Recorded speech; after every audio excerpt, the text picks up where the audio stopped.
Pozdrav narode! Danas ću vam pokazati kako ja kuvam krompir testo. U jednu šerpu stavim oguljen iseckan krompir da se kuva. U drugu šerpu stavim testo.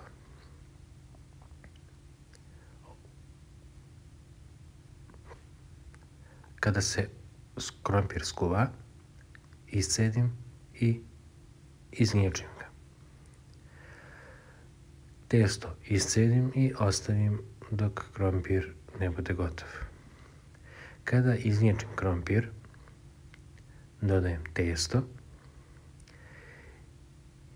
a u treću malu posudu sipam ulje, iseckan luk crni,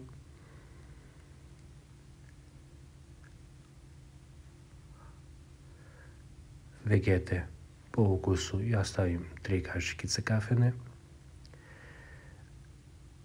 aleve paprike slatke, isto stavim 3-4 kašikice, zavisi od ukusa i od količine, i to stavim da se prži nekoliko minuta. Onda to sve zajedno sjedinim i to je to.